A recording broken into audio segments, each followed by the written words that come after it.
ஸ்தோத்திரம். இந்த புதிய மாதத்தை காண செய்த இந்த ராஜாதி ராஜாவுக்கு கோடி ஸ்தோத்திரம். கர்த்தருடைய பெரிதான கிருபையினால ஆண்டவர் இந்த 3வது மாதத்தை காண செய்திருக்கிறான். இந்த நன்னாளில் ஆண்டவர் நமக்கு வார்த்தையின் மூலமா ஆண்டவர் உங்களோடு என்னோடு என்ன செய்ய போறாரு, பேச போகிறார். சங்கீத புஸ்தகம் 118 சங்கீதம் 22 வசனம் 23 வசனம். வீடு கட்டுகிறவர்கள் ஆகாதென்று தள்ளின கல்லை மூளைக்கு தலைக்கல்லாயிற்று, அது கர்த்தரால் ஆயிற்று, நம்முடைய கண்களுக்கு ஆச்சரியம் ஆயிற்று. அது கர்த்தரால் ஆயிற்று, நம்முடைய கண்களுக்கு ஆச்சரியம் ஆயிற்று. அன்பு பிள்ளைகளே, இந்த நன்னாளையும் இந்த 3வது மாதத்திலையும் ஆண்டவர் உங்களுக்கும் உங்க பிள்ளைகளுக்கும் ஆகாதென்று ஒருவேளை நீங்க நினைத்திருக்கலாம், புறக்கணிக்கப்பட்டிருக்கலாம். ஒருவேளை ஏதோ ஒன்று படிப்பிலையோ வேலையிலையோ எல்லாவற்றிலையும் ஆகாதுன்னு சொல்லி தள்ளி வைத்திருக்கலாம். ஆனா இந்த தேவனாகிய கர்த்தர் என்ன சொல்கிறார்? மூளைக்கு தலைக்கெல்லாம் மாற்றுவேன் என்று சொல்கிறான். மூளைக்கு தலைக்கெல்லாம் மாற்றுவேன் என்று சொல்கிறான். ஆதியாமத்தில் நம்ம பார்க்கும்போது ஆபிரகாமை பார்க்கும்போது கர்த்தர் ஆபிரகாம் ஆண்டவருக்கு கீழ்ப்படிந்தார். ஆண்டவர் நல்ல ஒரு சாரானை கொடுத்து ஆண்டவர் நீண்ட நாளுக்கு பின்பு ஏக புதல்வனாகிய ஈசாக்கை கொடுக்கிறார். அப்ப அந்த ஈசாக்குக்கு அந்த திருமண வயது ஆகிறது. அந்த வேளையில பெண் பார்க்க வேண்டும் என்று சொல்லி ஆண்டவர் என்ன சொல்றாரு, நீ இந்த கல்தேரை விட்டு நீ கடந்து வா என்று சொல்கிறார்.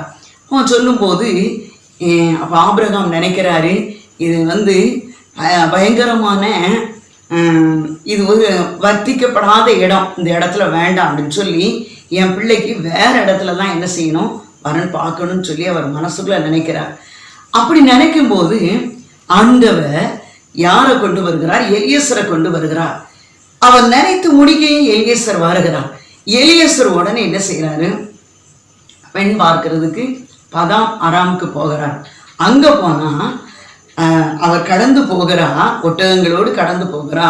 தன்னுடைய எஜமானனுக்கு, சின்ன எஜமானனுக்கு பெண் பார்க்க வேண்டும் என்று சொல்லி கடந்து போகிறா. போகும்போது அங்க அழகா ஒரு அருமையான கிணத்தருகே தண்ணி மோந்து கொண்டிருக்கிற அருமையான ரெபேக்காளை பார்க்கிறான்.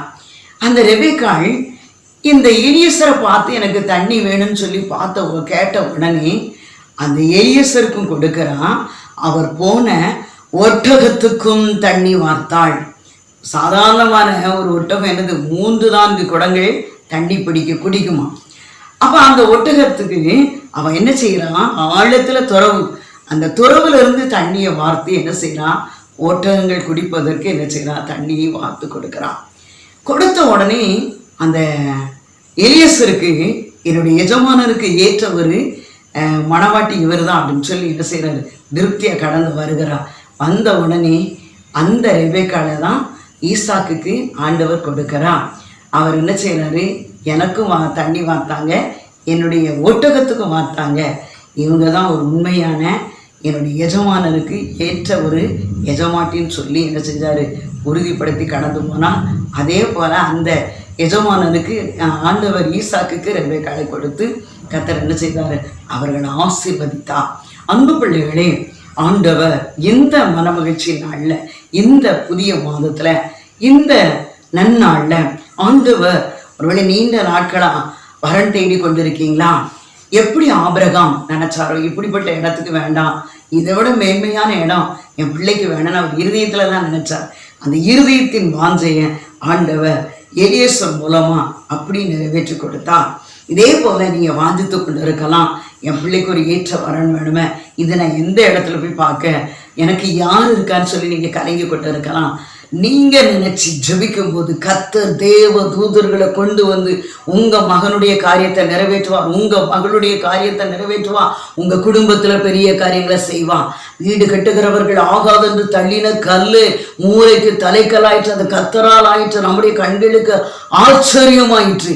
இந்த மாதம் முழுதும் நீங்க எதிரே பார்க்காத ஆசீர்வாதத்தை கண்டுகளிச்சு கர்த்தருடைய நாமத்தை நீங்க மகிமைப்படுத்த போகிறீர்கள். ஜெபிப்போமா? ஆகாதது இதுவும் இல்ல, உம்மால் ஆகாதது எதுவும் இல்ல. ஆகாதது இதுவும் இல்ல, உம்மால் ஆகாதது எதுவும் இல்ல. அகிலம் அனைத்தையும் உண்டாக்கி ஆள்பவர், அகிலம் அனைத்தையும் உண்டாக்கி ஆள்பவர். ஆகாதது எதுவும் இல்லை, உம்மல்லாகாதது எதுவும் இல்லை. பரிசுத்தம் உள்ள தகப்பனே, உங்களுக்கு நன்றி அப்பா. இந்த புதிய மாதம் எப்படி இருக்குமோ என்று சொல்லி நினைத்து கொண்டிருக்கிற மகனே, மகளே, அருமையான படிக்கிற மாணவ மாணவிகளே, இந்த நாள்லையும் கூட +2 எக்ஸாம் எழுத போற அன்பு தம்பி தங்கையே, நீ யாரா இருந்தாலும் முழங்கால் படிட்டு நீ ஜபித்து ஆண்டவருடைய பாதத்துல ஒன்னொரு கிளாஸ்ல தள்ளலாம், ஸ்கூல்ல தள்ளி வச்சிருக்கலாம், நீ ஒரு ஆகாதென்று தள்ளப்பட்ட கல்லா இருக்கலாம்.